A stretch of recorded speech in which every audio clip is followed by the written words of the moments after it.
Tommy. It's 1929. The Wall Street crash has happened when the financial markets collapsed and lots of people were wiped out financially. Among them, friends in the Shelby family. They lose millions in stocks and shares, okay, sort of imaginary money, it's gone. So then they have to go, they're drawn back into the world of real money. They are confronted with a dilemma of how to maintain their status and way of life, and obviously they need to revert to cash sources of income. That has sort of precipitated this leap back into the criminal world. There's a new dark force in the world, and it is fascism. Tommy rubs shoulders with Sir Oswald Mosley. Oswald and Tommy's relationship is kind of at the forefront of this series. Oswald is a man who needs help addressing the common folk, if you will, and Tommy is that man because he is the voice of the people. He sees in Mosley the seeds of another world conflict. Mosley's ideology is going to send them spinning towards World War II.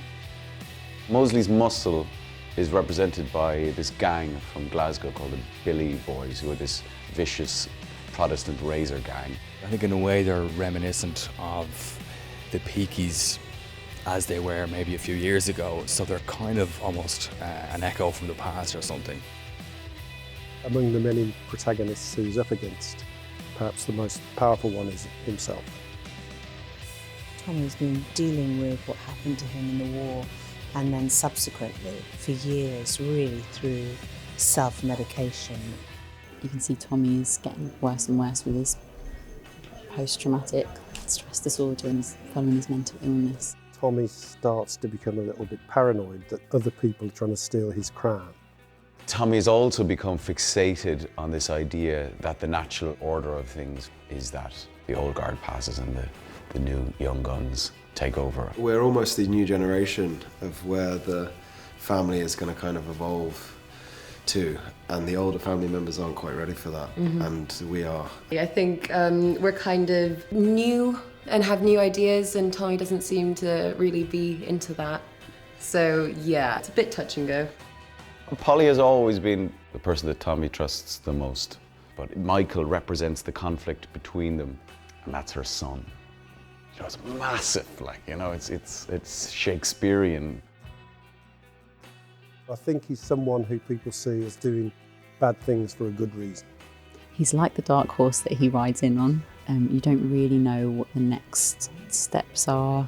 He is dangerous, he is the guy that's in control, he can lose control at any minute. Stephen's written this complicated character that, you know, has the potential to be really villainous, but also really kind and like loving.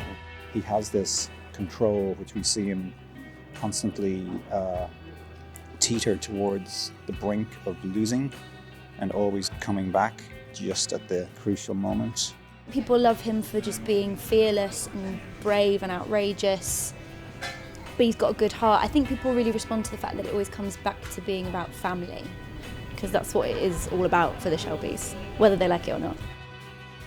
I feel incredibly privileged to be part of a show that has incrementally improved season upon season. And in the storytelling, in the production design, in the directing, in the costume design. And I feel like this year we've just gone up to another level. It was a huge joy and pleasure, in fact an honour, to be able to say that I've redesigned the Garrison Tavern. It was like bringing back an old friend or a family member, because the Garrison Tavern was such a mainstay of Series 1 and 2. It's their go-to area. We just needed to get the atmosphere right inside. Everything needed to look worn, old and lived in. That was the key to it. We wanted it to look like a pub where you'd want to go down for a drink of an evening. We took the bear, the Warwickshire yeomanry symbol, which was Tommy's regiment in the army, and we've made that a focal point of our stained glass, which took quite a while to design and get right. It's that huge gift that Steve gives to us, the creatives and the producers and the directors, to bring this to life. You need to watch it.